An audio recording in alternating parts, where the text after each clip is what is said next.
আজকের গল্প পাঠের আসরে আপনাকে স্বাগতম। আপনারা শুনছেন হুমায়ুন আহমেদের লেখা উপন্যাস মেঘ বলেছে যাবো যাবো। আজকে উপন্যাসটির শেষ পর্ব। আজ লায়লার বিয়ে, দায়সারা টাইপ বিয়ে।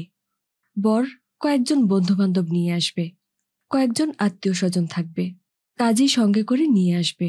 বিয়ে পড়ানো হবে, তারা কোণে নিয়ে চলে যাবে। 5 লাখ টাকা দেনমোহর, 1 লাখ উসুল। এটা কি রকম বিয়ে? গায়ে হলুদ না, কিছু না। লায়লা ঠিক করে ফেলেছে দুপুরে সে পালিয়ে যাবে। কোথায় যাবে এখনো ঠিক করেনি। কল্যাণপুর তার এক বান্ধবী থাকে, তাদের বাড়িতে ওঠা যায়। সেখানে টেলিফোন আছে, টেলিফোনে অন্যদের সঙ্গে যোগাযোগ করা যাবে। বিয়ের দিনটা অন্যরকম থাকে, অথচ তার বিয়ের দিন অন্য দিনগুলোর চেয়ে মোটেও আলাদা না। সবকিছু আগের মতো, শুধু টগর পলাশ স্কুলে যাচ্ছে না। তারা বারান্দায় মহা উৎসাহে ফুটবল খেলছে। তারেকও অফিসে যায়নি, সে বারান্দায় বেতের চেয়ারে বসে ছেলেদের খেলা দেখছে। তারেক বলল, লায়লা আমাকে চা দে। লায়লা চা বানাতে গেল। কমলার মা বলল, বিয়ার দিন চুলার ধারে আইয়েন না পা, ঘরে গিয়া টাইট হইয়া বইয়া থাকেন, চা আমি বানাইতেছি। লায়লা তাকে ধমক দিয়েছে, বেশি কথা বলবে না কমলার মা, এত কথা আমার ভালো লাগে না। চা বানাতে গিয়ে লায়লার চোখে পানি এসে গেল। তার কত শখ ছিল অল্প বয়সী, লম্বা পাতলা, সুন্দর একটা ছেলের সঙ্গে বিয়ে হবে, যার সঙ্গে সে নানান ধরনের আহ্লাদি করবে। আহ্লাদি করতে তার খুব ভালো লাগে। যার সঙ্গে বিয়ে হচ্ছে তার সঙ্গে সে আহ্লাদি কি করবে? হেডমাস্টার চেহারার একজন মানুষ, আগে বিয়ে হয়েছে, সেই পক্ষের ছেলে আছে, কে জানে ছেলেও হয়তো বাবার বিয়েতে বরযাত্রী আসবে। মানুষটার কথাবার্তাও গা জ্বালা ধরনের। শুনুন, প্লেন অ্যান্ড সিম্পল বিয়ে হবে, কোনো অনুষ্ঠান হবে না, কিচ্ছু না। অনুষ্ঠানের ভেতর দিয়ে আমি যেতে চাচ্ছি না। তুই অনুষ্ঠানের ভেতর দিয়ে যাবি কি রে গাধা? তোর একটা চক্ষু লজ্জা নেই? 2 দিন পরে পরে বিয়ে করছিস। লায়লা তার বিয়ের খবর কাউকে জানায়নি। কোন লজ্জায় জানাবে? সবাই হাসাহাসি করবে না? হয়তো বলবে, গাছে না উঠতেই এক কাঁদি, বিয়ের আগেই এত বড় ছেলে। ভাইয়া চা নাও। তারেক চায়ের কাপ হাতে নিতে নিতে বলল, মা বাবা কেউ তো এখনো আসছে না। মা বোধহয় রাগ করেই বসে আছে, আমাকে গিয়ে রাগ ভাঙিয়ে আনতে হবে। বড় বাবুরই বা ব্যাপারটা কি? সব ঠিকঠাক করে তারই খোঁজ নেই। লায়লা জবাব দিল না। তারেক বলল, চা ভালো বানিয়েছিস, একটু কড়া হয়েছে, আর একটু কড়া হলে ভালো হতো। রকিব কি তোর বিয়ের খবর জানে? আমি জানি না। হাসানকে বলেছিলাম খবর দিতে, দিয়েছে হয়তো। লায়লা যা, আমার জন্য আরেক কাপ চা আন। লায়লা চা আনতে গেল। সেখান থেকেই দেখল হাসান বের হচ্ছে। এই সকালে চাটা না খেয়ে কোথায় যাচ্ছে? লায়লা রান্নাঘরের দরজায় এসে দাঁড়ালো। হাসানকে ডাকবে না করেও ডাকলো, ভাইয়া শোনো, যাচ্ছ কোথায়? রহমানদের বাড়িতে, তার অবস্থা নাকি খুব খারাপ। রাতে খবর পাঠিয়েছে, যেতে পারিনি, চট করে দেখে আসি। চা খাবে? চা হচ্ছে নাকি? চা হলে দে। তোর মুখ কেমন শুকনো লাগছে কেন? রাতে ঘুম হয়নি? না। বিয়ে নিয়ে টেনশন করছিস? তোমরা কেউ টেনশন করছো না, আমি শুধু শুধু টেনশন করব কেন? রাগ করেছিস নাকি? আমি রাগ করব কেন? আমার রাগ করার কি আছে? তুমি ভাইয়ার কাছে বসো, আমি চা নিয়ে আসছি। লায়লার চোখে আবার পানি আসছে। হাসানকে সরিয়ে দিতে না পারলে সে তার চোখের পানি দেখে ফেলবে। কি দরকার চোখের পানি দেখানোর? লায়লা। আমি দেরি করব না, যাব আর আসব, যেতে আসতে যা সময় লাগে। এই ধর 2 ঘন্টা। তোর কিছু লাগবে? না, আমার আবার কি লাগবে? হুট করে বিয়ের দিন ঠিক হয়ে গেল, এই জন্য আর উৎসব হচ্ছে না। এটা নিয়ে মন খারাপ করবি না। উৎসব বড় ব্যাপার না, যার সঙ্গে সারা জীবন থাকবি সেই মানুষটা বড় ব্যাপার। ভদ্রলোককে আমার পছন্দ হয়েছে। ভালো। এখন তুই খুব রেগে আছিস, তোর পছন্দ হবে সবচেয়ে বেশি। তুই আমাদের সামনেই ওই ভদ্রলোকের সঙ্গে আহ্লাদি করবি, দেখে রাগে আমাদের গা জ্বলে যাবে। এই নাও তোমার চা। লায়লা, আজ সকালে কি তুই আয়নায় নিজেকে দেখেছিস? আয়নায় নিজেকে দেখার কি আছে? তোকে আজ খুবই সুন্দর লাগছে। যা, আয়নায় নিজেকে দেখে আয়। ভাইয়া প্লিজ, আহ্লাদি করবে না। লায়লা তারেকের চায়ের কাপ নিয়ে বের হয়ে গেল। আসলেই আয়নার সামনে আজ দাঁড়ানো হয়নি। হাসান যখন বলেছে, তখন একবার নিজেকে দেখতেই হয়। লায়লা নিজের ঘরের দিকে যাচ্ছে, তখন চোখে পড়ল বাসার সামনে ট্যাক্সি থামল। ট্যাক্সি ভর্তি মানুষ। বড়বাবু সবাইকে নিয়ে চলে এসেছেন। পেছনে আরেকটা ট্যাক্সি, সেখান থেকে মা বাবা নামছেন। সবার মুখ হাসি হাসি। এ কি, উৎসব শুরু হয়ে গেল নাকি? লায়লার বুকে সামান্য কাঁপন লাগল। ছোটবেলায় ঈদের দিন ভোরবেলা ঘুম ভাঙতেই যেমন মনে হতো আজ ঈদ, এবং বুকে কাঁপন লাগত, ঠিক তেমন কাঁপন। টগর এবং পলাশ দাদিমা দাদিমা বলে বিকট চিৎকার করছে। বড়বাবু হাতে অনেকগুলো প্যাকেট নিয়ে নামছেন। কে জানে প্যাকেটগুলোতে কি আছে। আম্বিয়া খাতুন আবারও একটা ভেলকি দেখিয়েছেন। হাত পা ঠান্ডা হয়ে গিয়েছিল। টেনে টেনে শ্বাস নিচ্ছিলেন। একসময় শ্বাস নেওয়া স্তিমিত হয়ে গেল। সেকান্দার আলী ও আমার মারে বলে বিকট চিৎকার দিয়ে উঠতেই আম্বিয়া খাতুন ক্ষীণ গলায় বললেন, গাধাটা চিল্লায় কেন? আম্বিয়া খাতুনের অবস্থা স্বাভাবিক হয়ে গেল। নিয়মিত শ্বাস পড়তে লাগল। তিনি পানি খেতে চাইলেন। আত্মীয় স্বজনরা দল বেঁধে এসেছিলেন। তারা চলে যেতে চাচ্ছিলেন। সেকান্দার আলী বললেন, এখন যাবেন না, মৃত্যুর আগে আগে হঠাৎ শরীরটা ভালো হয়ে যায়। তাই হচ্ছে, আপনারা চলে যাবেন, ঘটনা ঘটে যাবে, আপনাদের মনে থাকবে আফসোস, শেষ সময় কাছে থাকতে পারলেন না। আত্মীয় স্বজন বেশিরভাগই থেকে গেলেন। সব অপেক্ষাই যন্ত্রণাদায়ক, মৃত্যুর অপেক্ষাও তাই। হাসান যখন পৌঁছালো, তখন লোকজনে বাড়ি গম গম করছে। উৎসব উৎসব ভাব। ছোট বাচ্চারা উঠোনে খেলছে। বয়স্করা ছড়িয়ে ছিটিয়ে গল্প করছেন।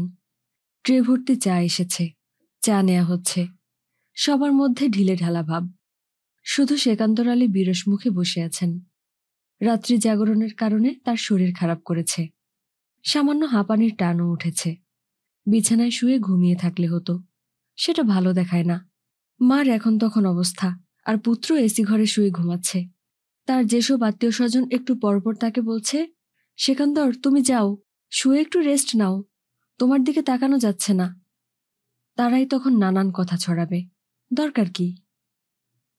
হাসানকে দেখে সেকান্দর আলী বললেন, কি খবর হাসান? হাসান বলল, জি চাচা, ভালো। মার অবস্থা খুবই খারাপ ছিল, তোমাকে দেখতে চাচ্ছিলেন। এসেছো, ভালো করেছ। যাও, দেখা দিয়ে এসো। রহমান কোথায়? ওকে টঙ্গী পাঠিয়েছি। একজন কাউকে তো ব্যবসাপাতি দেখতে হবে। জি, দেখতে তো হবেই। শোনো হাসান, তোমার জন্য একটা চাকরির ব্যবস্থা করেছি। গ্রামের দিকে যেতে হবে, স্কুল মাস্টারি। শিক্ষকতা পেশা হিসেবে খারাপ না। গ্রামে থাকবে, ফ্রেশ আলো বাতাস, ফ্রেশ সবজি। সবাই শহর শহর করলে গ্রামগুলো চলবে কিভাবে? জায়গাটা কোথায়? আমাদের গ্রামের বাড়িতে, আমারই দেয়া, আমার মায়ের নামে স্কুল, আম্বিয়া খাতুন গার্লস হাই স্কুল। ও আচ্ছা। নদীর পাড়ে স্কুল, অতি মনোরম পরিবেশ, মেয়েদের হোস্টেল আছে, শিক্ষকদের থাকার জায়গা আছে। বেতন যা দেয়া হয় খারাপ না। সরকারি ডিএ তো আছেই। আনম্যারিড কোনো শিক্ষক ওই স্কুলে দেয়া হয় না। তোমার বেলায় নিয়ম শিথিল করা হয়েছে। গ্রামে যাবে? জি, ভেবে দেখি। হ্যাঁ, ভেবে দেখো। আর যদি যাবার সিদ্ধান্ত নাও, তাহলে বিয়ে করে ফেলো, বউ নিয়ে থাকবে, সুখে থাকবে। তোমরা ঢাকা শহর করো, কি আছে এই শহরে? পলিউশন, বেবি ট্যাক্সির ধোঁয়া খেয়ে মানুষের গড়ায়ু কমেছে 5 বছর, ঠিক না? জি। আচ্ছা যাও, মার সঙ্গে দেখা করে আসো। একটা কথা শোনো, মা তোমার জন্য এত ব্যস্ত কেন? জানি না চাচা। বুঝলে হাসান, মার এই ব্যাপারটা আমি কিছুই বুঝি না। আমি অতি মাতৃভক্ত ছেলে। মা যা বলেছে করেছি। স্কুল বানাতে বলেছে, বানিয়েছি। শীতের সময় আসে, মা বলে, ওরে গরিব দুঃখীকে শীতের কম্বল দে, পুরনো কম্বল দিবি না, নতুন কম্বল। দেই নতুন কম্বল। অমুক এতিমখানার ছেলেপুলেদের ঈদের কাপড় দে। এতিমখানায় কি ছেলেপুলে একটা দুটা থাকে? শত শত ছেলেপুলে। উপায় কি? মাতৃআজ্ঞা। তাদের দেই কাপড়। অথচ দেখো, আমাকে সহ্যই করতে পারেন না। আচ্ছা তুমি যাও, দেখা করে আসো। চাকরির ব্যাপারে কোনো ডিসিশন নিলে আমাকে জানাবে। জি আচ্ছা। হাসান ভেতরের দিকে রওনা হলো। আম্বিয়া খাতুনকে আধশোয়া করে বসানো হয়েছে। অল্প বয়সী একটা মেয়ে চামচে করে তাকে স্যুপ খাইয়ে দিচ্ছে। মেয়েটি তাকে দেখে খুবই বিরক্ত মুখে তাকালো। আম্বিয়া খাতুন বললেন, কিরে হাসান, তোর সময় হলো শেষ পর্যন্ত? কেমন আছেন দাদিমা? ভালো আছি। দেখছিস না স্যুপ খাচ্ছি। তোর চাকরি বাকরি কিছু হয়েছে? জি না। যার যা ক্ষমতা আল্লাপাক তাকে তাই দেন। যার ক্ষমতা চোর হবার, তাকে তিনি চোর বানান। যার কিছুই করার ক্ষমতা নেই, তাকে কিছুই বানান না। সে তোর মতো পথে পথে ঘুরে। বুঝেছিস? জি। সেকান্দরকে বলেছি তোর চাকরির জন্যে। দাদিমা, আমার চাকরির জন্য আপনি ব্যস্ত হবেন না। ব্যস্ত তোকে কে বলেছে? তোর চাকরি হলেই কি আর না হলেই কি? যা আমার সামনে থেকে। যাবার আগে সেকান্দরের সঙ্গে দেখা করে যাবি। জি আচ্ছা। তোকে স্কুলের চাকরি গুছিয়ে দিতে চাইবে। খবরদার, নিবি না। কোনো মতে একটা চালাঘর তুলে দিয়েছে। না আছে ছাত্র, না আছে কিছু। মাস্টাররা বেতন পায় না। বুঝেছিস? জি। বিয়ে টিয়ে করবি না? হাসান চুপ করে রইল। না করাই ভালো। বউ তো আর তোর মতো বাতাস খেয়ে থাকবে না। তোকে না চলে যেতে বললাম? দাঁড়িয়ে আছিস কেন? আজকাল কি কানেও শুনতে পাস না? যে মেয়েটি স্যুপ খাওয়াচ্ছিল সে শুকনো গলায় বলল, আপনি এখন যান, ওনাকে আর বিরক্ত করবেন না। স্যুপ খাওয়ানোর চেষ্টা করছি। হাসান বের হয়ে এলো। এই বৃদ্ধের স্নেহের কোনো কারণ সে জানে না, কোনোদিন জানবেও না। ঘর থেকে বের হবার সময় হঠাৎ তার মনে হলো এই বৃদ্ধের সঙ্গে তার আর দেখা হবে না। এরকম মনে হবার কোনো কারণ নেই, তবু মনে হলো গুরুতর অসুস্থ যে কোনো মানুষের কাছ থেকে বিদায় নেবার সময় এরকম অনুভূতি হয়, যার আসলে তেমন গুরুত্ব নেই। সেকান্দর সাহেব বললেন, হাসান, চলে যাচ্ছ নাকি? জি। মা কি বলল? তেমন কিছু বলেননি। আচ্ছা ঠিক আছে, স্কুলের ব্যাপারে কোনো ডিসিশন নিলে জানাবে। স্কুলের চাকরি খারাপ না, স্যাটিসফ্যাকশন আছে। একটা ভালো কাজ করছো, তার স্যাটিসফ্যাকশন। জি।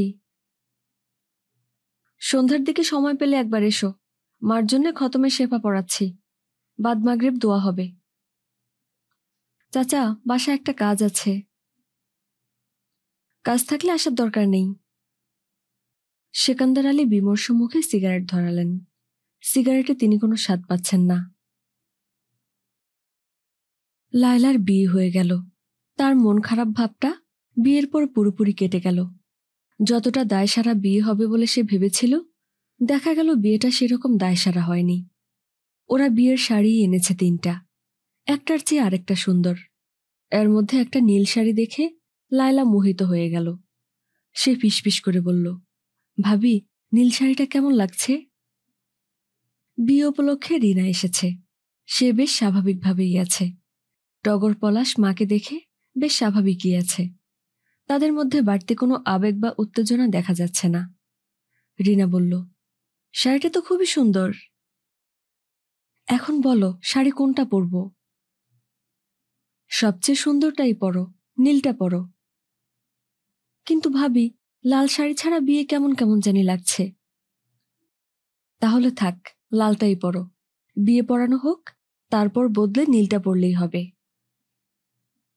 গায়ে হলুদ হয়নি বলে লায়লার মনে যে খুঁতখুঁতানি ছিল সেটা দূর হয়েছে। রিনা দুপুরে এসেই গায়ে হলুদের ব্যবস্থা করেছে। লায়লা খুব আপত্তি করছিল, কি ছাতার বিয়ে, তার আবার গায়ে হলুদ? ভাবি, তুমি বরং কিছু শুকনা মরিচ পিষে গায়ে ডলে দাও, গায়ে মরিচ হয়ে যাক। রিনা ধমক দিয়েছে। ঝামেলা করবে না তো, এসো বলছি। লায়লা আর ঝামেলা করেনি, খুশি মনেই গিয়েছে। বিয়ের শাড়ি পরানোর পর লায়লার খুব ইচ্ছা করতে লাগলো কোনো একটা পার্লারে গিয়ে চুল বেঁধে আসতে। ভুরুর প্লাক করা দরকার। ভুরু প্লাক সে নিজে নিজে করে। বিউটি পার্লার ওরা নিশ্চয়ই খুব সুন্দর করে করবে, কিন্তু কথাটা সে বলবে কাকে? বলতে লজ্জাও লাগবে। তার বান্ধবীরা কেউ থাকলে বলতো, কাউকেই আসতে বলা হয়নি। এখন মনে হচ্ছে আসতে বললে ভালো হতো। নীল শাড়িটা সবাইকে দেখাতে ইচ্ছা করছে। বরযাত্রীদের কাজে নিয়ে আসার কথা, তারা আনতে ভুলে গেছেন। গাড়ি পাঠানো হয়েছে কাজী আনতে। লায়লা সেজেগুজে অপেক্ষা করছে। মাথার চুল বাঁধাটা নিয়ে তার মনটা খুঁতখুত করছে। আচ্ছা, লজ্জার মাথা খেয়ে সে কি ভাবিকে বলে ফেলবে? ভাবি আবার তাকে বেহায়া ভাববে না তো? লায়লা ক্ষীণস্বরে ডাকল, ভাবি।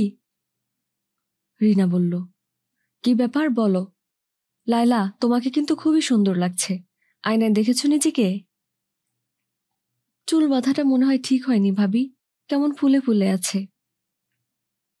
রিনা বলল, লায়লা চলো, একটা কাজ করি। এখনো তো হাতে সময় আছে, চলো কোনো পার্লার গিয়ে চুল বেঁধে আসি।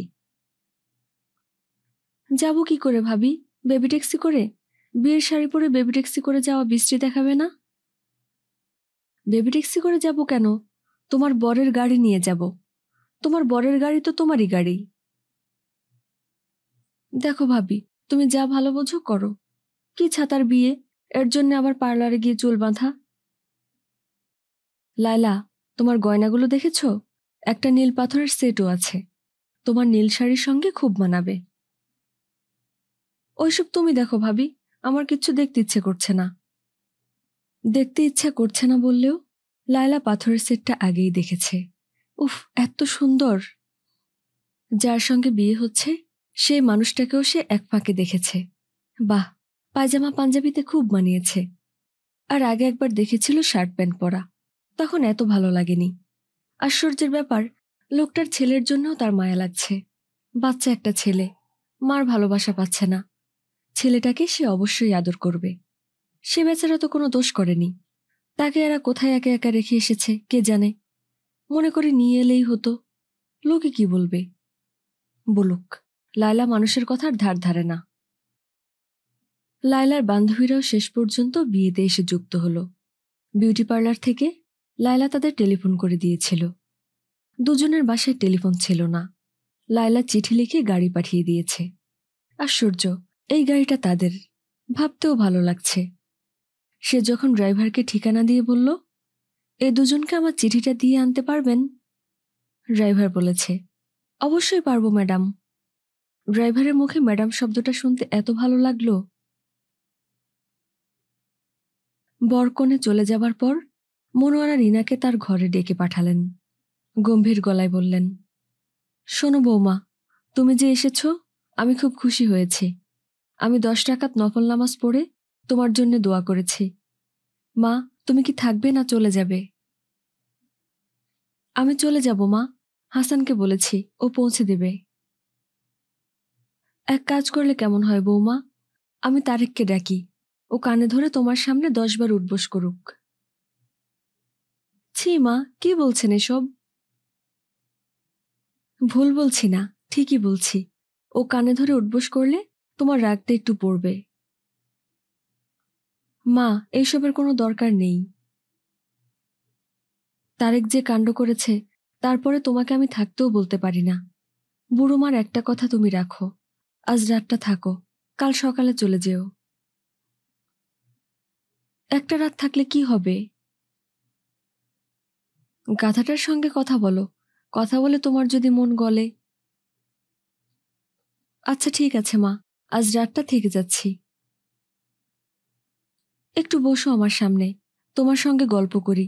লায়লাকে কেমন মনে হলো বৌমা? খুশি? হ্যাঁ মা, খুব খুশি। এক্কেবারে গাধা মেয়ে, শাড়ি গয়না দেখে এলিয়ে পড়েছে। যে যা চায় আল্লাহ তাকে তাই দেন। ও শাড়ি গয়না চেয়েছিল, আল্লাহ তাকে শাড়ি গয়না দিয়েছেন। আমার এক একটা ছেলে মেয়ে হয়েছে এক এক পদের। তারেক শুয়ে পড়ছিল। রিনা ঘরে ঢুকতেই উঠে বসে সহজ স্বাভাবিক গলায় বলল, একটা পান দাও তো। যেন কিছুই হয়নি, সব আগের মতো আছে। রিনা পান এনে দিল। তারেক হাই তুলতে তুলতে বলল, বাতি নিভিয়ে আসো। তুমি ছিলে না, মশারি তুলে ফেলেছিলাম, মশারি খাটিয়েছি। ভালো। মশা অবশ্য নেই বললেই হয়। কয়েকদিন ঝড় হয়েছে তো, বেশিরভাগ মশার পাখা ঝড়ে ছিঁড়ে গেছে, ওরা উঠতে পারে না। ভালো। রিনা বিছানায় উঠতে উঠতে বলল, লাবণী কেমন আছে? ভালো আছে। ওর মেয়েটার নিউমোনিয়ার মতো হয়েছে, খুবই টেনশনে আছি। নিউমোনিয়া খারাপ ধরনের অসুখ, চিকিৎসার চেয়ে যত্নটা বেশি লাগে। লাবণী অফিস নিয়ে ব্যস্ত, বাচ্চাটার যত্ন হচ্ছে কিনা কে জানে। ডাক্তার দেখছে না? দেখছে, রসিফিন দিচ্ছে। রসিফিন ভালো অ্যান্টিবায়োটিক, নিউ জেনারেশন ড্রাগ। ঠিকমতো ওষুধ পড়ছে কিনা কে জানে। তুমি চলে যাও, দেখে শুনে ওষুধ দেবে। যাব, বৃহস্পতিবার নাইট কোচে চলে যাব। শুক্র শনি ছুটি আছে। নাইট কোচগুলো ভালো করেছে, 5 ঘন্টা লাগে যেতে। গাড়িতে টয়লেটের ব্যবস্থাও আছে। তারেক মশারির ভেতর থেকে বের হবার উপক্রম করল। রিনা বলল, যাচ্ছ কোথায়? একটা সিগারেট খেয়ে আসি। তুমি তো আবার সিগারেটের ধোঁয়া সহ্য করতে পারো না। তারেক চেয়ারে বসে সিগারেট টানছে। আগুনের ফুলকি উঠছে নামছে। রিনা তাকিয়ে আছে এক দৃষ্টিতে। এই মানুষটাকে ছেড়ে সে কাল ভোরে চলে যাবে, কিন্তু তার কি প্রচণ্ড ইচ্ছাই না করছে মানুষটার সঙ্গে থাকতে, একটা জীবন সুখে দুঃখে পার করে দিতে। রিনা চোখের জল সামলাবার চেষ্টা করছে, পারছে না। তার শরীর কেঁপে কেঁপে উঠছে। আপনার নাম? জি, আমার নাম হাসান, হাসানুজ্জামান। আপনি কি করেন? কিছু করি না, বেকার বলতে পারেন। সম্প্রতি অবশ্য একটা চাকরি পেয়েছি। কি চাকরি? স্কুল টিচারের চাকরি, ঢাকার বাইরে। আপনি ধূমপান করেন? জি। নিন, একটা সিগারেট খান।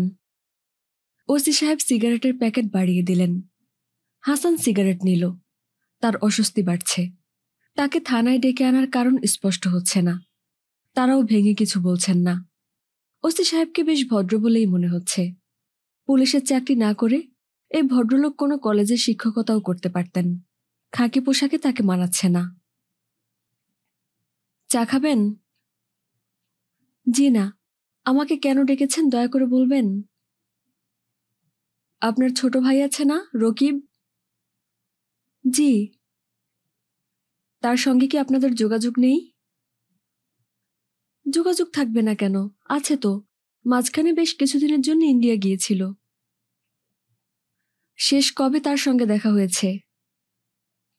শেষ কবে দেখা হয়েছে হাসান মনে করতে পারল না। লায়লার বিয়েতে আসেনি, এটা মনে আছে। তাকে খবর দেয়া হয়েছিল, সে নিজেই খবর দিয়ে এসেছে।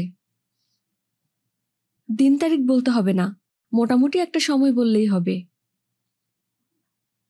শেষবার সে এসেছিল খুব সম্ভব দিন 15 আগে। কেন বলুন তো? এর মধ্যে কি সে কোনো খবর পাঠিয়েছে? জি না, পাঠালেও আমি জানি না। সে কি বাসায় আপনাদের কারো কাছে টাকা পয়সা রাখতে দিয়েছে?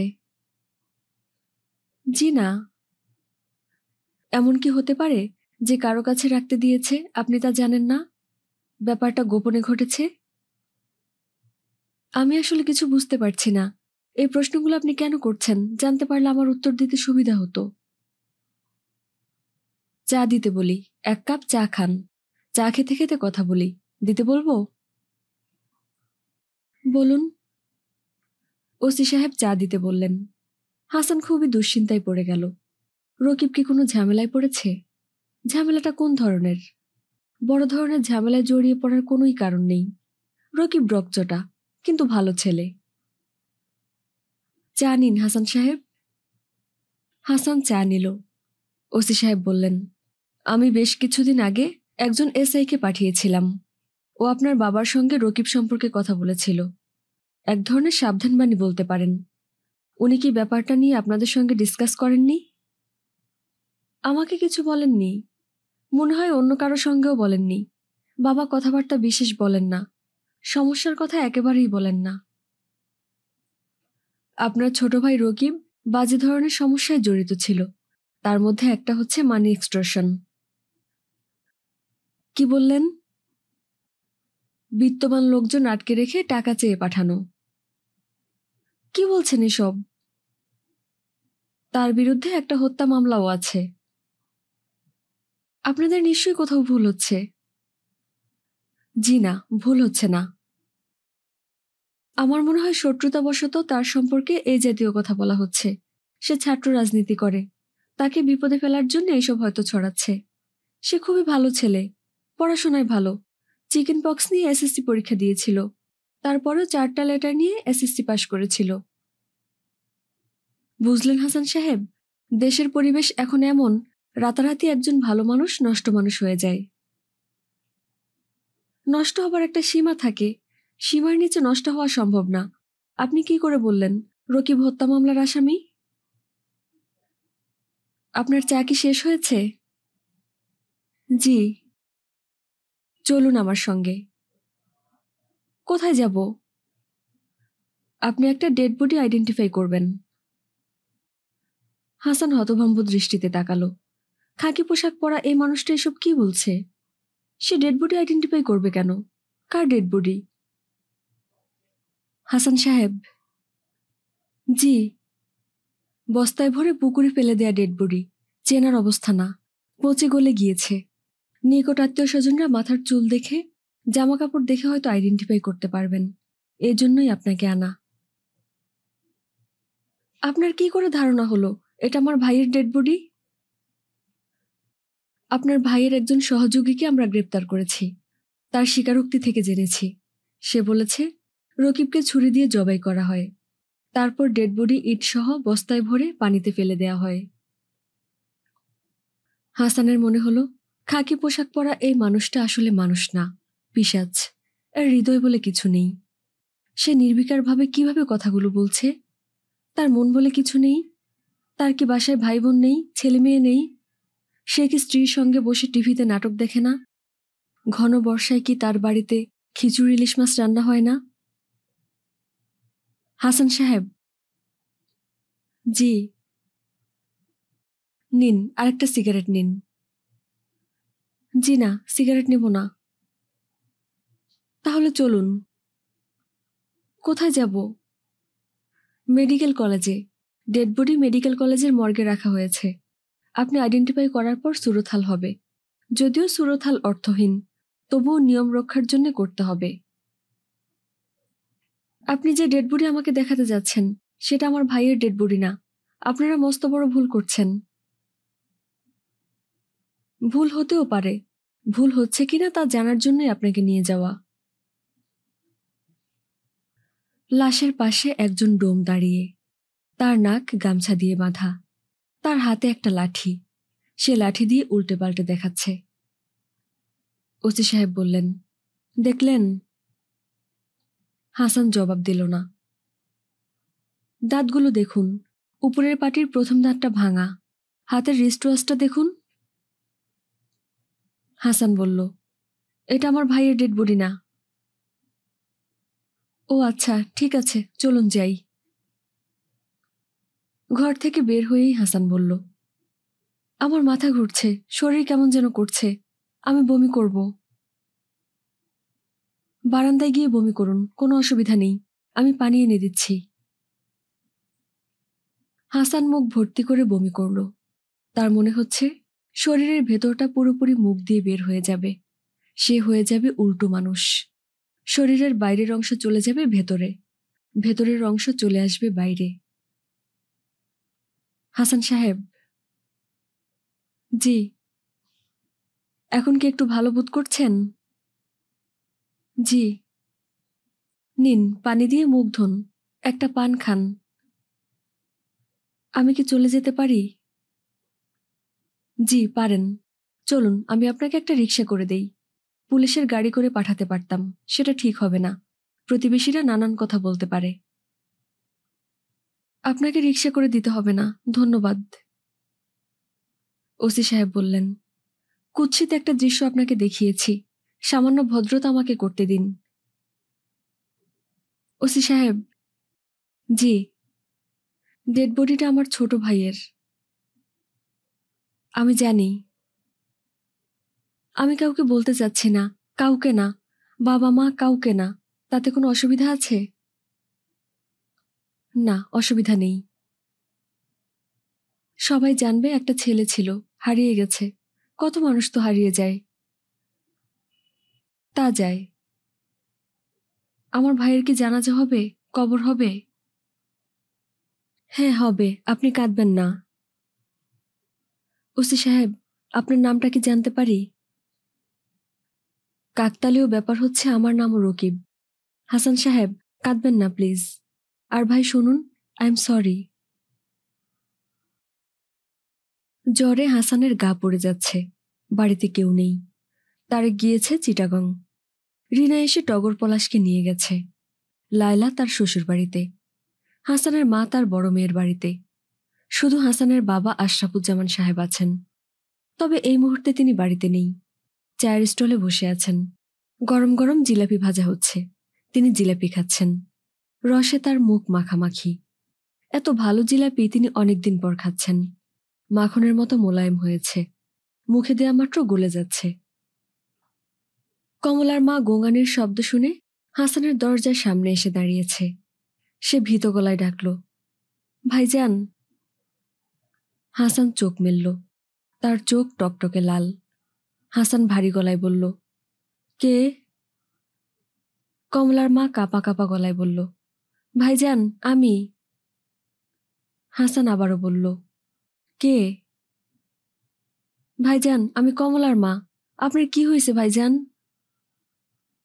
মাথায় খুব যন্ত্রণা হচ্ছে কমলার মা।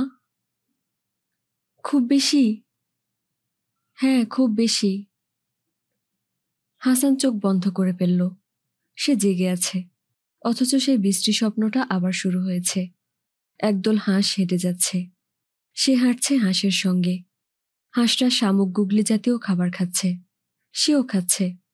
ঝিনুকের খোল খুলতে তার কষ্ট হচ্ছে। একটা হাঁস তাকে সাহায্য করতে এগিয়ে এলো। হাঁসটার চোখ মানুষের চোখের মতো বড় বড়। জেগে থেকেই সে এই দুঃস্বপ্নটা দেখছে কেন? তার কি মাথা খারাপ হয়ে যাচ্ছে? এই দুঃস্বপ্নের কথা সে তিতলি ছাড়া আর কাউকে বলেনি। স্বপ্নের কথা শুনে তিতলি বলেছিল, খিচুড়ি দিয়ে ভুনা হাঁসের মাংস খেলে তোমার হাঁসের স্বপ্ন দেখার এই রোগ সেরে যাবে। শীতকাল আসুক, আমি নিজে তোমাকে ভুনা হাঁসের মাংস খাওয়াবো। তুমি কি জানো আমি খুব ভালো রাঁধুনি? না, জানি না। আমার অনেক কিছুই তুমি জানো না। এক এক করে জানবে আর মুগ্ধ হবে। এই পৃথিবীতে মটরশুঁটি দিয়ে কই মাছের ঝোল আমার চেয়ে ভালো কেউ রাঁধতে পারে না। শীতকাল আসুক, তোমাকে মটরশুঁটি আর কই মাছের ঝোল খাওয়াবো। আচ্ছা। মাছের ঝোল রান্নার গোপন কৌশল কি তুমি জানো? জানি না। জানতে চাও? না, জানতে না চাইলেও বলবো। মাছের ঝোল রান্নার আসল কৌশল হলো অনেকক্ষণ ধরে মশলা কষাতে হবে। মাছ ছাড়ার আগে ক্রমাগত মশলা কষাবে। চামচ নাড়তে নাড়তে হাত ব্যথা হয়ে যাবে, তবু চামচ নাড়ানো বন্ধ করবে না। বুঝেছো? হুম। শীতকাল আসতে কত দেরি? এখন কোন কাল? বর্ষা শেষ হয়ে গেছে না? হাসান চোখ মেলল। কমলার মা বলল, ভাইজান, মাথাত পানি ঢালমু? হাসান বলল, না। যন্ত্রণা কি আরো বাড়ছে ভাইজান? হুম। মাথা বিষের বড়ি খাইবেন?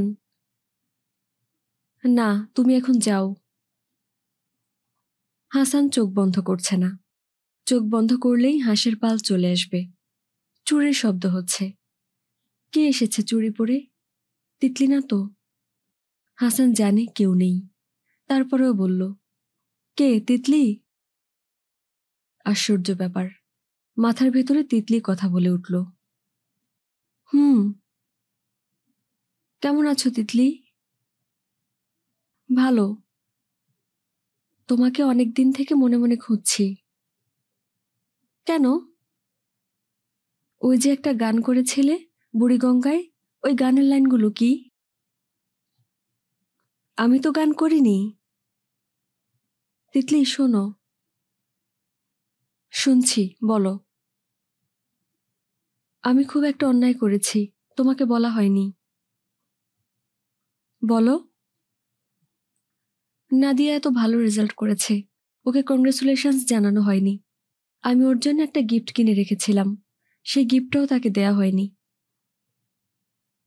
একদিন বাসায় গিয়ে ওকে দিয়ে এসো। তুমি রাগ করবে না তো? আমি রাগ করব কেন? তিতলি। বলো, শুনছি। হাঁসের স্বপ্নটা আমি এখনো দেখি। ও আচ্ছা। স্বপ্নটা দেখার সময় মাথায় খুব যন্ত্রণা হয়। ও আচ্ছা। তিতলি, আমার মনটা সারাক্ষণ খুব খারাপ থাকে। ও আচ্ছা। তুমি কি জানো, আমি এখনো মাঝে মাঝে তোমার বাসার সামনে দাঁড়িয়ে থাকি। ও আচ্ছা। কয়েকদিন আগে তোমাদের কলেজে গিয়েছিলাম, মনের ভুলে চলে গিয়েছি। ও আচ্ছা। এখন আমার মাথায় খুব যন্ত্রণা হচ্ছে। ও আচ্ছা। আশরাফুজ্জামান বাড়িতে ফিরলেন রাত ৯টায়। তিনি ছেলেকে দেখে হতভম্ব হয়ে গেলেন। কি হয়েছে হাসানের? তিনি ভীত গলায় বললেন, তোর কি হয়েছে রে? তোর চোখ এত লাল কেন? হাসান লাল চোখে তাকিয়ে রইল, জবাব দিল না। তিতলি লক্ষ্য করল শওকতের বাঁ গাল খানিকটা ফোলা। সে কিছুক্ষণ পর পর গালে হাত দিচ্ছে। তাকে খুব চিন্তিত মনে হচ্ছে। বেশি রকম চিন্তিত হলে শওকত মাথার চুল টানে। এখন মাথার চুলও টানছে, চুল এলোমেলো হয়ে আছে। চিন্তিত হবার মতো কোনো কারণ কি ঘটেছে? পাসপোর্ট হারিয়ে গেছে? ট্রাভেলার্স চেক ভর্তি মানিব্যাগ খোয়া গেছে? তিতলি বসে আছে কাঠমান্ডু এয়ারপোর্টে। সে কৌতূহল নিয়ে শওকতকে লক্ষ্য করছে। সমস্যায় যে সে পড়েছে তা তাকে দেখেই বোঝা যায়। মানুষটার একটা বড় গুণ হচ্ছে, যত সমস্যাতেই পড়ুক সে ধৈর্য হারায় না। খুব বেশি হলে মাথার চুল টানে। চুল টানারও কি কোনো বিশেষ ভঙ্গি আছে? টেনশন বেশি হলে মাথার সামনের চুল টানা, টেনশন কম হলে পেছনের চুল টানা, এই জাতীয় কিছু। তিতলি এমনভাবে মানুষটাকে কখনো লক্ষ্য করেনি, প্রয়োজন বোধ করেনি, এখনো প্রয়োজন বোধ করছে না। শওকত বড় একটা পেপার গ্লাস নিয়ে তিতলির দিকে আসছে। তার ভুরু কুঁচকে আছে, চিন্তা মনে হয় আরো বেড়েছে। তিতলি নাও, পেপসি খাও। তিতলি গ্লাস হাতে নিল। তার পেপসি খেতে ইচ্ছে করছে না। মানুষটা এত আগ্রহ করে এনেছে, না খেলে ভালো দেখায় না। একবারের জন্য হলেও গ্লাসটা ঠোঁটে ছোঁয়ানো দরকার, তারপর হাতে নিয়ে বসে থাকলেই হবে। তিতলি বলল, কোনো সমস্যা হয়েছে? না, তেমন কিছু না। আমার সুটকেসটা আসেনি। ওরা বলছে ১ ঘন্টা পর রয়্যাল নেপাল এয়ারলাইন্সের একটা প্লেন আসবে। সুটকেসটা নাকি সেখানে। অপেক্ষা করা ছাড়া পথ দেখছি না। তোমার বোধহয় চুপচাপ বসে থাকতে খারাপ লাগছে। না, খারাপ লাগছে না।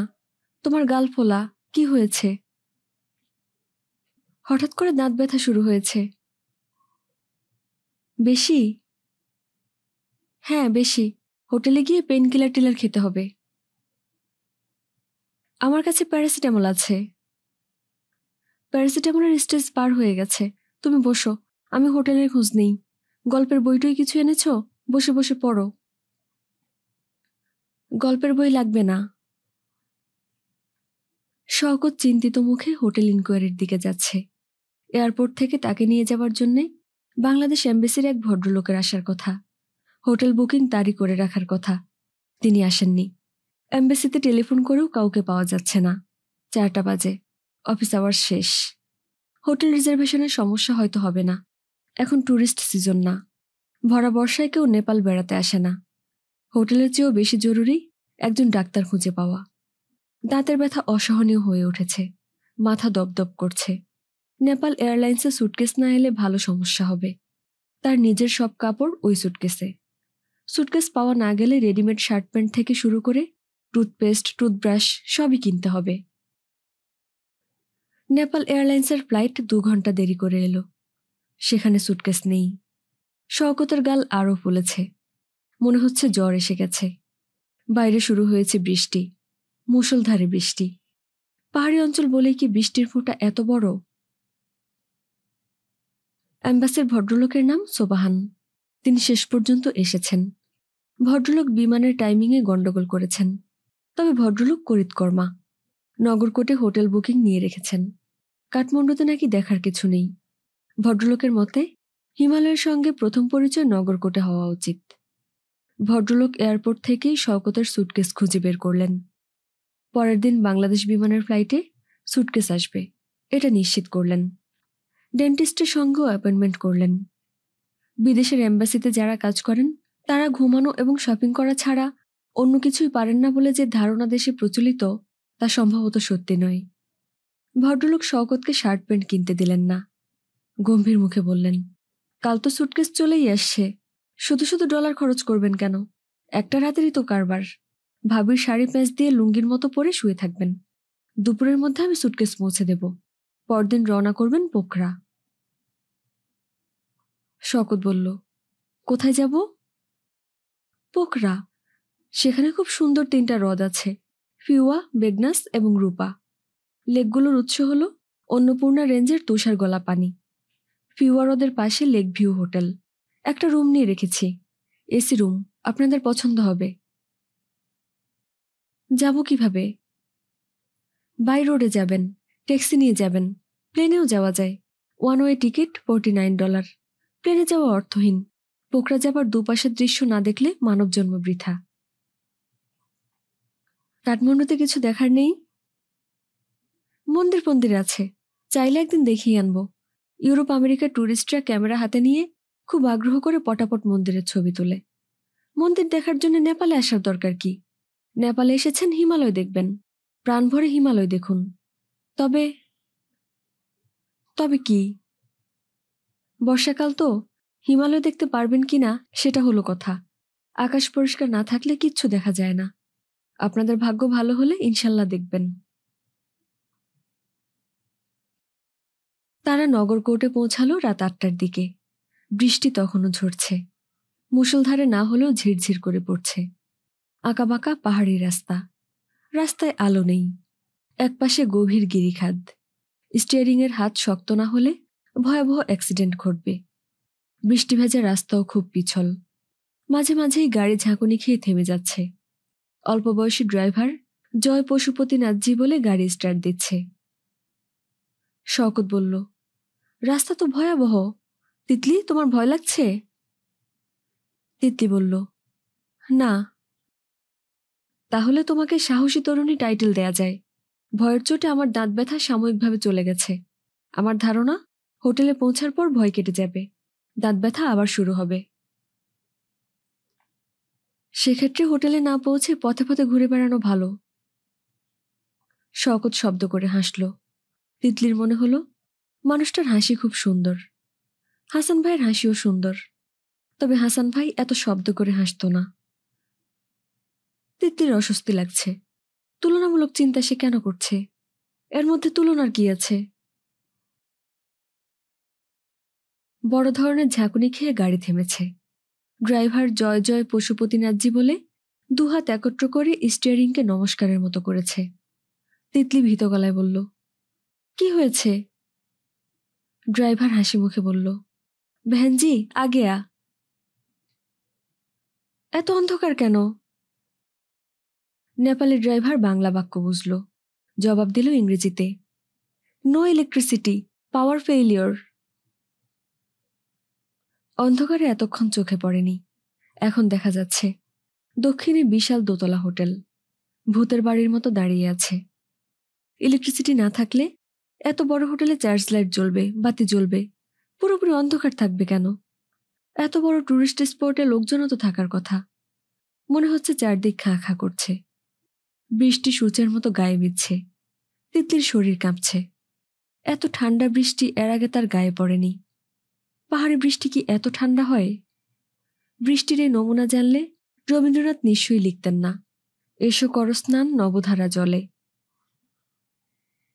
তিতলি হোটেলের লবিতে পা দেয়া মাত্র ইলেকট্রিসিটি চলে এলো। চারদিক ঝলমল করে উঠল। হোটেল দেখে তিতলি মুগ্ধ। শোবার ঘরগুলো বড় বড়। ঘরে কাঠের পুরনো ধরনের আসবাব। ড্রেসিং টেবিলের আয়নাটা সুন্দর। আয়নার সামনে দাঁড়ালেই কিছুক্ষণ তাকিয়ে থাকতে ইচ্ছে করে। হোটেলের আয়না সচরাচর ভালো হয় না, বাথরুমও ঝকঝক করছে। তিতলি খুশি খুশি গলায় বলল, হোটেলটা তো খুব সুন্দর। শওকত বলল, হোটেলটা খুব সুন্দর না, মাঝারি ধরনের। তুমি কখনো ভালো হোটেলে থাকোনি বলে তোমার কাছে এত সুন্দর লাগছে। তোমার কি খিদে লাগছে? হুম।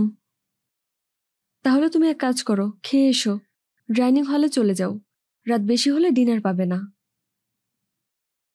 তুমি খাবে না? আমার দাঁতের যা অবস্থা, পানি ছাড়া কিছু খেতে পারবো না।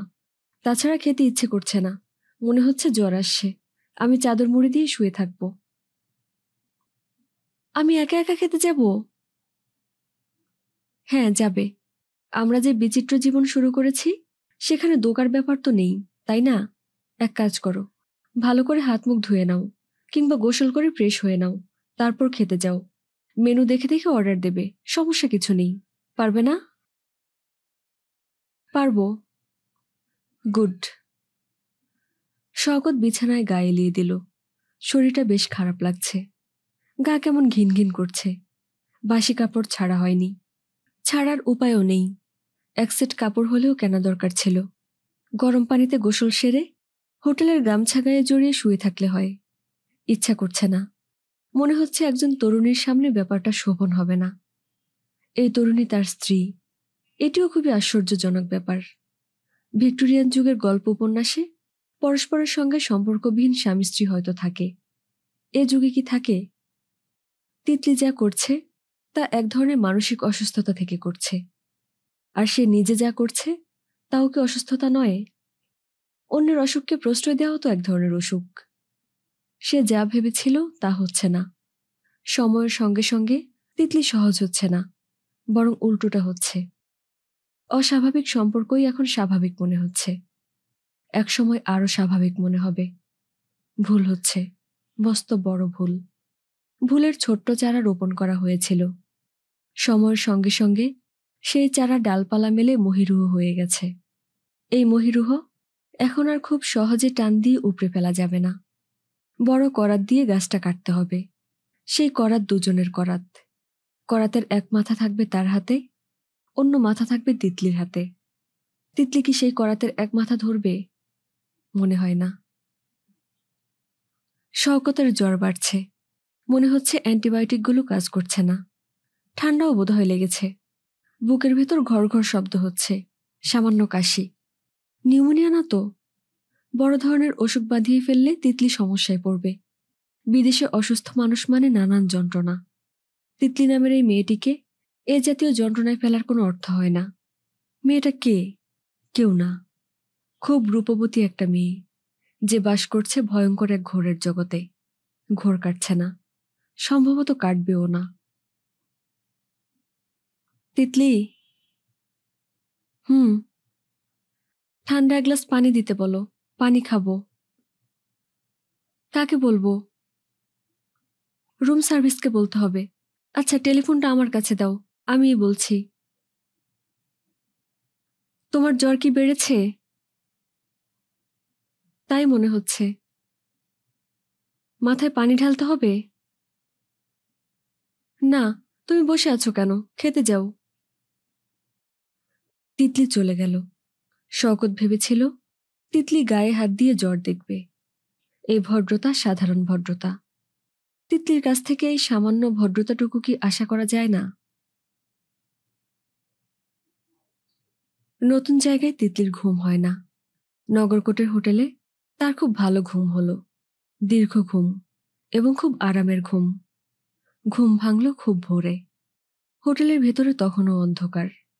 শওকত চাদর মুড়ি দিয়ে কুণ্ডলি পাকিয়ে ঘুমোচ্ছে। তার মাথা বালিশ থেকে সরে গেছে। বাচ্চাদের এই অভ্যাস শওকতের আছে। মাথার নিচে বালিশ থাকে না। তিতলির একবার ইচ্ছা করল শওকতের মাথাটা বালিশে তুলে দেয়। তারপরে মনে হলো থাক। সে বাথরুমে ঢুকে হাত মুখ ধুল।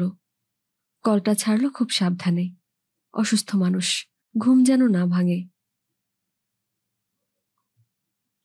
তিতলি ঘরের দরজা খুলে বারান্দায় এলো। সেখান থেকে চলে এলো হোটেলের বাগানে। সে হতভম্ব হয়ে তাকিয়ে রইল। যে বিস্ময়কর দৃশ্য তার সামনে ছিল তার জন্য তার কোনো প্রস্তুতি ছিল না। দিগন্ত জুড়ে হিমালয় পর্বতমালা, বরফের চাদরে তার গা ঢাকা। প্রভাতের প্রথম সূর্যকিরণে সেই চাদরের সোনালি আভা লাগতে শুরু করেছে। এ কি অপরূপ দৃশ্য! তিতলি মন্ত্রমুগ্ধের মতো এগোচ্ছে। কিছুক্ষণের মধ্যেই ঘন কুয়াশা তাকে ঢেকে ফেলল। বর্ষাকালে এত কুয়াশা এলো কোত্থেকে? হঠাৎ তার মনে হলো এটা মেঘ না তো। জলভরা একখণ্ড মেঘ কি তাকে জড়িয়ে ধরেছে? অবশ্যই তাই। এমবেসির সোবহান সাহেব এ জাতীয় কথাই তো বলেছিলেন। নগরকোট এত উঁচুতে যে গায়ের উপর দিয়ে মেঘ চলে যায়, হাতের মুঠোয় মেঘ ধরা যায়। এই তো সেই মেঘ। আকাশের মেঘ হাত দিয়ে ছোঁয়া যাচ্ছে। মেঘে শরীর ডুবিয়ে সে দাঁড়িয়ে আছে। কি আশ্চর্য, কি আশ্চর্য! চোখের সামনে হিমালয়ের রং বদলে যাচ্ছে। প্রকৃতি এত সুন্দর হয়! তিতলির রীতিমতো কান্না পেয়ে গেল। এত সুন্দর কখনো একা দেখা যায় না। শওকতকে এনে দেখাতে হবে, ঘুম ভাঙিয়ে নিয়ে আসতে হবে। বাগানে চেয়ার টেবিল পাতা আছে। হোটেলের গেস্টরা চেয়ারে বসে হিমালয়ের দিকে তাকিয়ে আছেন। তাদের সামনে পট ভর্তি চা। তিতলিরাও তাই করবে। দুজন বসে চা খাবে। তারপর হঠাৎ এক সময় বিশাল একখণ্ড মেঘের ভেতর তারা ডুবে যাবে। তিতলি শওকতের গায়ে হাত রেখে কোমল স্বরে ডাকল, এই ওঠো তো, ওঠো। শওকত চোখ মেলল। অদ্ভুত একটা দৃশ্য সে দেখছে। তিতলি তার গা ঘেঁষে বসে আছে। তিতলির একটা হাত তার পিঠে। এটা কি কোনো স্বপ্নদৃশ্য? না, স্বপ্নদৃশ্য নয়। তিতলির গা থেকে বাসি ফুলের গন্ধ আসছে। স্বপ্নদৃশ্যে গন্ধ থাকে না। চট করে উঠে হাত মুখ ধুয়ে নাও। কেন? বাইরে যে কি সুন্দর! আমি এতক্ষণ মেঘের ভিতর দাঁড়িয়েছিলাম। সত্যি? হ্যাঁ সত্যি। এই দেখো তোমার গা ছুঁয়ে বলছি। শুয়ে আছো কেন? ওঠো। শওকত হাত বাড়িয়ে তিতলির হাত ধরল। তিতলি হাত সরিয়ে নিল না। শওকত তাকে কাছে টানল। তিতলি কয়েক সেকেন্ড স্থির হয়ে রইল। তারপর হঠাৎ নিজেকে ছেড়ে দিল। সে কাঁপা কাঁপা গলায় বলল, কি করছো? দরজা খোলা। শওকত বলল, থাকুক খোলা। তিতলি বলল, তোমার গায়ে জ্বর নেই? না, নেই। তিতলি বলল, আমার ভীষণ লজ্জা লাগছে। তুমি কি এক সেকেন্ডের জন্য আমাকে ছাড়বে? এক সেকেন্ডে কি করবে? দরজা লাগিয়ে দেব। দরজা লাগাতে হবে না। কি আশ্চর্য! বারান্দা দিয়ে বেয়ারারা আসা যাওয়া করছে। ওরা হাইলি ট্রেন্ড। হোটেলের খোলা দরজা দিয়ে এরা কখনো ভেতরে তাকাবে না। আমরা হিমালয় দেখব না? হিমালয় পালিয়ে যাচ্ছে না। আমিও তো পালিয়ে যাচ্ছি না। ছি ছি, তুমি তো আমাকে নগ্ন করে ফেলেছ। আমি কিন্তু এখন ধাক্কা দিয়ে তোমাকে বিছানা থেকে ফেলে দেব। ফেলে দাও। ধাক্কা দিতে গিয়ে তিতলি ধাক্কা দিতে পারল না। তার শরীর জেগে উঠেছে। সে গভীর মমতা ও ভালোবাসায় শওকতকে জড়িয়ে ধরল। হিমালয় সূর্যকিরণ মেখে তার রং বদলাচ্ছে। ফেরারি মেঘমালার দু একটা ঘুরে বেড়াচ্ছে হোটেলের চারপাশে। তিতলির চোখ ঝাপসা হয়ে আসছে। তার মনে হচ্ছে কোনো একটা দুষ্ট প্রকৃতির মেঘ বোধহয় খোলা দরজা দিয়ে তাদের ঘরে ঢুকে পড়েছে। তারা ডুবে গেছে মেঘের দিঘিতে। তারেক অনেকক্ষণ ধরেই বসে আছে। কোনো কথা টথা না, চুপচাপ বসে থাকা। হাসান চোখ বন্ধ করে শুয়ে আছে। তার বিছানার চাদরটা ধবধবে সাদা। গায়ে যে চাদরটা আছে তার রঙও সাদা। সে কুণ্ডলি পাকিয়ে শুয়ে আছে। বাইরে বেশ গরম। মাথার উপর ফ্যান ঘুরছে, কিন্তু হাসানের মনে হয় শীত লাগছে। তারেক বলল, তোর মাথার যন্ত্রণা কি একটু কমেছে? হাসান নিচু গলায় বলল, হুম। হুঁ বলার ধরন থেকেই বোঝা যায় মাথার যন্ত্রণা আসলে কমেনি। কড়া পেইনকিলার ব্যথাটাকে ভোঁতা করে দিয়েছে। তুই যে এত বড় অসুখ নিয়ে ঘুরে বেড়াতি, বুঝতেই পারিনি। আমার মনটা খুব খারাপ হয়েছে।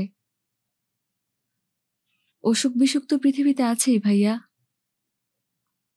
তাও ঠিক। তারেক আবার চুপ করে গেল। হাসান বলল, শুধু শুধু বসে আছো কেন? চলে যাও। কোথায় যাব? তোমার ঘরে যাও। অফিস থেকে এসেছো, বিশ্রাম করো। তোর কি কিছু খেতে টেতে ইচ্ছা করে? না। খেতে ইচ্ছে হলে বল, লজ্জা করবি না। হাসান হাসল। একবার ভাবল বলে, আঙুর খেতে ইচ্ছে করছে, আঙুর নিয়ে এসো। বলা ঠিক হবে না, ভাইজান সত্যি আজকে যে আঙুর কিনে নিয়ে আসবে। হাসান। জি ভাইজান। আমার মনটা খুবই খারাপ হয়েছে। তুমি ঘরে যাও তো ভাইয়া, ঘরে গিয়ে বিশ্রাম করো। আমার যদি ক্ষমতা থাকতো অবশ্যই তোকে বিদেশে নিয়ে চিকিৎসা করাতাম। ঘরবাড়ি জমি জমা থাকলে অবশ্যই বিক্রি করতাম। কিছুই নেই। প্রভিডেন্ট ফান্ডে ১৬-১৭ হাজার টাকা আছে। আমি অবশ্য হাল ছাড়িনি। দেখি কি করা যায়। লায়লার স্বামীর কাছে টাকা ধার চাইব? কারো কাছে কিচ্ছু চাইতে হবে না ভাইয়া। সে তো বাইরের কেউ না, এখন তো আমাদেরই একজন। টাকা তো আমি মেরেও দিচ্ছি না, মাসে মাসে শোধ করে দেব। মাসে ৩,০০০ টাকা করে শোধ দিলেও বছরে হয় ৩৬,০০০। ভাইজান, আমার আঙুর খেতে ইচ্ছে করছে। কোনো ব্যাপারই না, এনে দিচ্ছি। কোনটা খাবি, সাদাটা না কালোটা? আচ্ছা যা, ২ পদেরই আনবো। ভিটামিন সি ছাড়া আঙুরে অবশ্য ফুড ভ্যালু কিছু নেই। তোর যখন খেতে ইচ্ছে করছে, খা। তারেক উঠে দাঁড়ালো। হাসান স্বস্তির নিঃশ্বাস ফেলল। কেউ একজন পাশে এসে বসলেই তার খারাপ লাগে। পুরোপুরি একা সময়টা কাটাতে পারলে ভালো লাগতো। কেউ কাছে আসবে না, চিঠি লিখবে। সেই চিঠিগুলো থাকবে বালিশের নিচে। যখন মাথার যন্ত্রণা একটু কমবে তখন সে চিঠি খুলে পড়বে। মানুষের সঙ্গের চেয়ে তাদের চিঠি পড়াটা এখন বোধহয় আনন্দময় হবে। লিটনের একটা চিঠি পরশুদিন পেয়েছে। চিঠিটা বালিশের নিচে ছিল। আজ সকালে পড়েছে। কয়েকদিন পর হয়তো আবারও পড়বে। লিটন লিখেছে, হাসান, তোকে চিঠি লিখতে অনেক দেরি করে ফেললাম। আসলে কি ব্যস্ততায় যে সময় কাটছে, আমাকে না দেখলে তুই আমার ব্যস্ততা বুঝতে পারবি না। আমি ভোর ৮টায় চলে যাই, ফিরি সন্ধ্যার পর। গ্রোসারি করা, ঘর সংসার দেখা, রান্না করা সব তোর ভাবির একা করতে হয়। সেই বেচারিরও নিঃশ্বাস ফেলার সময় নেই। আমাদের অ্যাপার্টমেন্টটা ২৯ তলায়, আর লন্ড্রি ঘর হচ্ছে ১ তলায়। কাপড় ধুতে হলেও নিচে নামতে হয়। এত উঁচুতে থাকতে শুরুতে খুব অস্বস্তি লাগতো। মনে হতো জোরে বাতাস এলেই বিল্ডিংটা বুঝি ভেঙে পড়বে। এখন অবশ্য সয়ে গেছে। শম্পা সারাদিন কি করে জানিস? শুধু ঘর গোছায়। রাজ্যের জিনিস কিনে ঘর ভর্তি করে ফেলেছে। তার যেমন খরচে হাত তা জানতাম না। তার শখের জিনিস কি জানিস? Stuffed animal. ঘরটাকে সে একটা চিড়িয়াখানা বানিয়ে ফেলেছে। আমি একদিন তার উপর সামান্য রাগই করলাম। সে কেঁদে কেটে একটা কাণ্ড করেছে। তার অভিমান ভাঙাবার জন্যে শেষে আমি নিজেই একটা বিশাল হাতি কিনে দিয়েছি। দাম কত নিয়েছে শুনলে তুই ভিড়মি খেয়ে পড়ে যাবি। ৭০০ সিঙ্গাপুরি ডলার। শম্পার সঙ্গে থেকে থেকে আমারও খরুচে হাত হয়ে যাচ্ছে। একসময় কি যে কষ্ট করেছি, ভাবতেই গায়ে কাঁটা দেয়। আমার খুব ইচ্ছা তোকে এনে কিছুদিন আমাদের সংসারে রাখি, আর একটু গুছিয়ে বসেই তোর জন্য টিকিট পাঠাবো। ইতি, লিটন। পুনশ্চ। হাসান, তুই কি একটা কাজ করবি? খুব সুন্দর কিছু বাংলা নাম পাঠাবি। ২০টা ছেলের নাম এবং ২০টা মেয়ের নাম। কি জন্য নাম পাঠাতে বলছি বুঝতে পারছিস? বিদেশে শিশুপালন খুবই যন্ত্রণা হবে, কি আর করা। আমরা খুবই খুশি। আল্লাহ যা করেন ভালোর জন্যই করেন। হাসানকে রোজই একবার লায়লা দেখতে আসে। এই মেয়েটাকে হাসানের ভালো লাগে। লায়লা ঘরে ঢুকে কাঁদো কাঁদো মুখে, ভাইয়া আজ তোমার অবস্থা কি বলে বিছানায় বসে। কপালে হাত দিয়ে জ্বর দেখে। কিছুক্ষণের মধ্যেই তার মুখ থেকে কাঁদো কাঁদো ভাবটা চলে যায়। সে মনের আনন্দে তার সংসারের গল্প শুরু করে। গল্প করার সময় আনন্দে সে ঝলমল করতে থাকে। হাসানের সবসময় মনে হয় এই আনন্দের পাশে দীর্ঘ সময় থাকলে তার মাথার অসুখটা কমে যাবে। ভাইয়া শোনো, বাবু কিরকম যে দুষ্ট তুমি না দেখলে বিশ্বাস করবে না। ওর বাবার অবশ্য ধারণা আগে এত দুষ্ট ছিল না, আমি নাকি লাই দিয়ে দিয়ে তাকে দুষ্ট বানাচ্ছি। এত ছোট একটা বাচ্চা, আমি তো আদর করবই। মুখে ভাত তুলে না দিলে সে খায় না জানো, বেচারা ছেলে মানুষ। ও কি বলে জানো? ও বলে, রাত্রি তুমি বাবুকে যতটা ভালোবাসো আমাকে তার 10 ভাগের 1 ভাগও বাসো না। বুঝলে ভাইয়া, ও আমাকে লায়লা ডাকে না। লায়লার অর্থ রাত, সেই জন্য ডাকে রাত্রি। লজ্জার ব্যাপার না বলো? এখন কি করব বলো? আদর করে ডাকে, আমি তো না বলতে পারি না। পরশুদিন আবার বলল, চলো সিঙ্গাপুর থেকে ঘুরে আসি। ছেলের স্কুল কামাই করে আমি সিঙ্গাপুর যাব? আমার এত শখ নেই। ও তা শুনবে না। ওর স্বভাব হচ্ছে একবার কোনো একটা কথা মুখ দিয়ে বলে ফেললে সেটা করতেই হবে। খুব ভয়ে ভয়ে আছে। এদিকে আমার ড্রাইভার কি করেছে জানো? গত মঙ্গলবারের কথা আমাকে বলল, চাকা পাংচার হয়েছে, ঠিক করতে হবে। আমি 100 টাকা দিলাম, সে আর টাকা ফেরত দেয় না।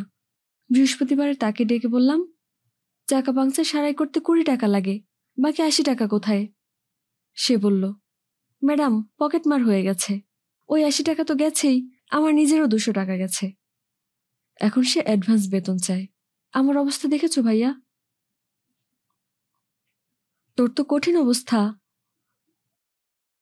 কঠিন অবস্থা তো বটেই, কাউকে যে তুমি বিশ্বাস করবে সে উপায় নেই। সবার দিকে চোখ রাখতে হয়। আমি তো আর মাছি না যে আমার 50,000 চোখ আছে। আমি একা কদিক সামলাবো? তা তো ঠিকই। সন্ধ্যা হতেই ঘুমে চোখ জড়িয়ে আসে, ঘুমোতে পারি না। ওর অভ্যাস হচ্ছে রাতে ছবি দেখা। আমাদের একটা এলডি প্লেয়ার আছে, এলডি নিয়ে আসে, রোজ ছবি দেখে। এলডি কি জানো ভাইয়া? না, এলডি হলো লেজার ডিস্ক। পুরো সিনেমাটা একটা গ্রামোফোন রেকর্ডের মতো রেকর্ড থাকে। কি সুন্দর ছবি যে আসে, না দেখলে তোমার বিশ্বাস হবে না। একদিন আমাদের বাসায় নিয়ে দেখাবো। সরি, বাসা বলে ফেললাম। বলা উচিত ছিল বাড়ি, বাসা তো না। আমরা তো আর ভাড়া বাড়িতে থাকি না যে বাসা, তাই না ভাইয়া? তুমি কি ঘুমিয়ে পড়েছ? না, চোখ বন্ধ করে আছি। ঠিক আছে, তুমি রেস্ট নাও। আর শোনো ভাইয়া, বেশি চিন্তা করবে না, আমি রোজ এসে দেখে যাব। ও বলছিল হোমিওপ্যাথিক চিকিৎসা করাতে। মাঝে মাঝে হোমিওপ্যাথি মিরাকলের মতো কাজ করে। ওরা কাত্তিয়ের তোমার মতো ব্রেন টিউমার ধরা পড়েছিল, ডাক্তাররা সব জবাব দিয়ে দিয়েছে। তখন সে হোমিওপ্যাথি শুরু করে। আস্তে আস্তে টিউমার মিলিয়ে যায়। যে ডাক্তার ওষুধ দিয়েছিলেন তিনি আবার ইন্ডিয়া চলে গেছেন। আমি ওকে বলেছি, ইন্ডিয়াতেই যাক আর বিলাতেই যাক, তুমি সে ডাক্তারের খোঁজ বের করবে।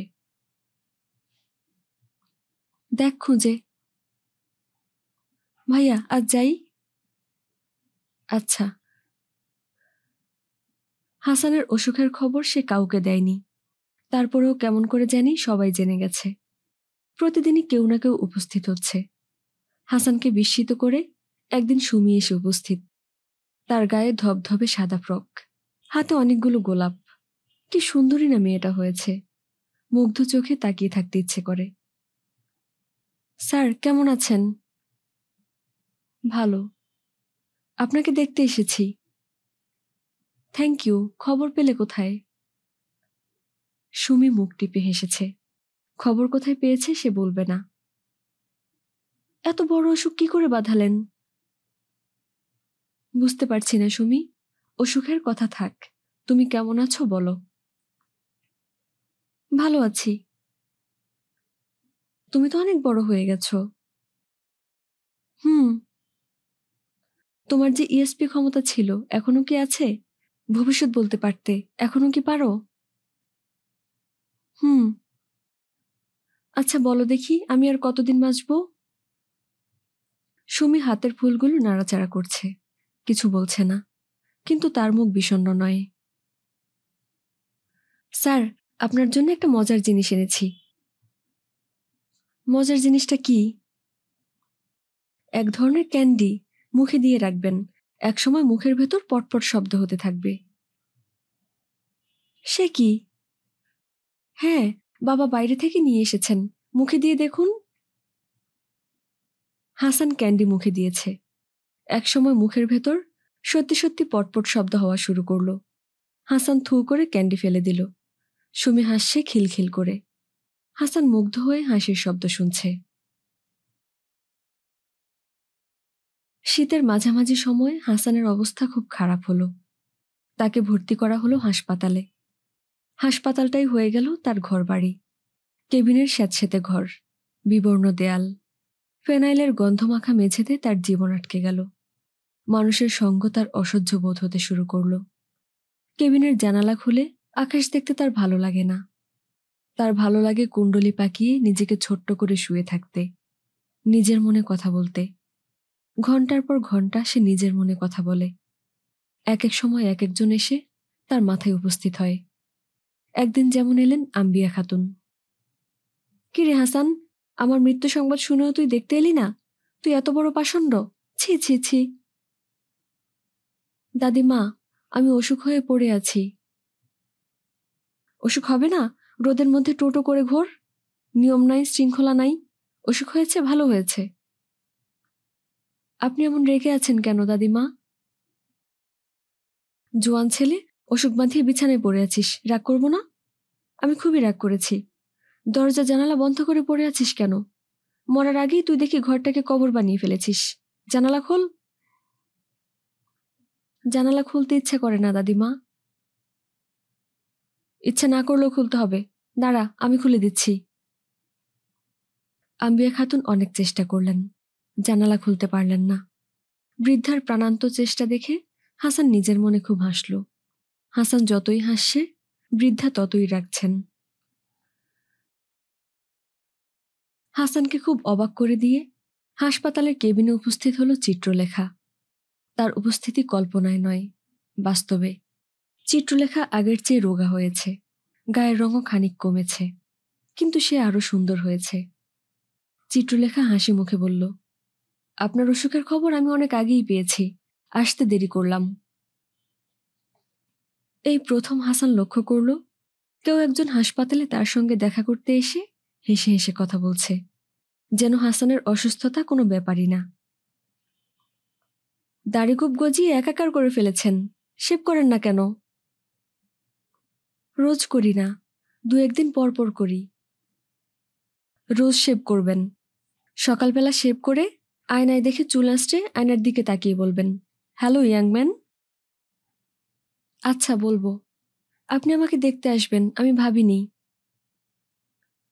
অন্যেরা ভাবতে পারে না, এমন সব কাণ্ড কারখানা আমি প্রায়ই করি। শুনুন হাসান সাহেব, আপনি বোধহয় জানেন যে আমি একজন ডাক্তার। জি জানি। আপনার অসুখ সম্পর্কে যা খোঁজখবর নেবার আমি নিয়েছি। ডাক্তারদের ডায়াগনোসিসও দেখেছি। ডায়াগনোসিস ভালো করেছেন। মনে হচ্ছে টিউমারটা শেকড় বসিয়ে দিয়েছে। তার মানে কি এই যে আমার সময় শেষ? হ্যাঁ, মানে মোটামুটি তাই। তবে শুনুন হাসান সাহেব, অপারেশন এবং রেডিওথেরাপির সুযোগ আছে। অপারেশনটা খুবই জটিল, তবে জনস হপকিন্সে দুজন সার্জন আছেন যাদের হাত জাদুকরি হাত। তারপরেও রিকভারির সম্ভাবনা কম, 30%। তবে 30% সম্ভাবনাও এক অর্থে অনেক সম্ভাবনা, তাই না?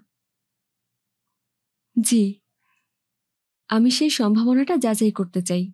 আপনাকে বাইরে নিয়ে যাওয়া এবং সম্ভাবনাটুকু পরীক্ষা করার আমার ইচ্ছা। আপত্তি আছে? আপনি এটা করতে চাচ্ছেন কেন? দুটো কারণ আছে। প্রথমটা আপনাকে বলা যাবে, দ্বিতীয়টা বলা যাবে না। প্রথম কারণ হলো, আমার বাবা আপনাকে খুব পছন্দ করতেন। তিনি আমাকে বলে গিয়েছিলেন আপনার কোনো সমস্যা হলে দেখতে। ও আচ্ছা। চিত্রলেখার দ্বিতীয় কারণটা অনেক জোরালো। হাসান নামের অতি দুর্বল এই মানুষটাকে হিসামুদ্দিন সাহেবের চেয়েও অনেক বেশি পছন্দ তার নিজের। অহংকারী মেয়েরা নিজের পছন্দের কথা সবসময় লুকিয়ে রাখে। হাসান সাহেব। জি। আমি যদি আপনার চিকিৎসার ব্যবস্থা করি, আপনার আপত্তি আছে? জি না। Thank you. চিত্রলেখা হঠাৎ লক্ষ্য করল তার চোখে পানি চলে এসেছে। সে জানালার কাছে সরে গেল। জানালা বন্ধ কেন? জানালা খুলে দেই কেমন? জি আচ্ছা। চিত্রলেখা জানালা খুলে দিয়েছে।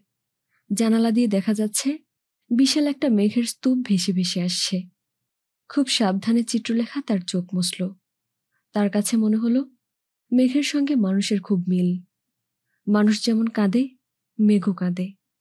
বৃষ্টি হচ্ছে মেঘের অশ্রু। চিত্রলেখা মুগ্ধ হয়ে মেঘের স্তূপের দিকে তাকিয়ে আছে। লেখকরা কল্পনা করতে খুব ভালোবাসেন। আমার কল্পনা করতে ভালো লাগছে। হাসপাতালের জানালা থেকে যে মেঘটা দেখা যাচ্ছে, সেই মেঘই একসময় ঢেকে দিয়েছিল তিতলি এবং শওকতকে। মানুষের কল্পনার সঙ্গে বাস্তবের মিল খুব একটা হয় না। কল্পনা করতে ভালো লাগে হাসানের অসুখ সেরে গেছে। সে শুরু করেছে আনন্দময় একটা জীবন। বুড়িগঙ্গায় নৌকায় করে ঘুরতে গিয়েছে। নদীতে খুব ঢেউ উঠেছে। চিত্রলেখা ভয় পেয়ে বলছে, এ কোথায় নিয়ে এলে? আমি তো সাঁতার জানি না। নৌকা এমন দুলছে কেন? নৌকার মাঝি হাসি মুখে বলছে, টাইট হইয়া বহে না পা, আমি আছি, কোনো চিন্তা নাই। খুব সহজে কল্পনা করা যায়। তারেক ঘর গোছাতে গিয়ে হঠাৎ ড্রয়ারে খুঁজে পেয়েছে রিনার লেখা চিঠি। চিঠিটা খুব ছোট্ট। রিনা লিখেছে, তুমি কোনোদিন জানবে না আমি তোমাকে কতটা ভালোবাসি। চিঠি পড়েই তারেক বের হলো। যে করেই হোক রাগ ভাঙিয়ে রিনাকে ফিরিয়ে আনতে হবে। কিন্তু বাস্তব কখনো গল্পের মতো হয় না। বাস্তবে রিনা ফিরে আসে না। বাস্তবের হাসানদের সঙ্গে কখনো বুড়িগঙ্গার জলের উপর চিত্রলেখার দেখা হয় না। তবে বাস্তবেও সুন্দর সুন্দর কিছু ব্যাপার ঘটে। যেমন লিটনের ফুটফুটে একটা মেয়ে হয়। লিটন তার বন্ধু হাসানের পাঠানো দুটি নাম থেকে একটি নাম তার মেয়ের জন্য রাখে। দুটি নামের কোনোটাই তার পছন্দ না, তিতলি, চিত্রলেখা। তারপরেও সে মৃত বন্ধুর স্মৃতির প্রতি শ্রদ্ধা জানাতে মেয়ের নাম রাখল চিত্রলেখা। জীবন বয়ে চলবে। আবার এক নতুন গল্প শুরু হবে নতুন চিত্রলেখাকে নিয়ে। কোনো এক লেখক লিখবেন নতুন গল্প, আশা ও আনন্দের অপূর্ব কোনো সঙ্গীত। গল্প পাঠের সাথে থাকার জন্য ধন্যবাদ। আপনারা শুনছিলেন হুমায়ুন আহমেদের লেখা উপন্যাস মেঘ বলেছে যাব যাব। উপন্যাসটি ভালো লাগলে অবশ্যই লাইক, কমেন্ট এবং সাবস্ক্রাইব করতে ভুলবেন না। আর পরবর্তী গল্প শোনার জন্য অবশ্যই আমাদের পাশে থাকুন। বই পড়ুন, বইয়ের সঙ্গে থাকুন এবং নিজের যত্ন নিন। টাটা।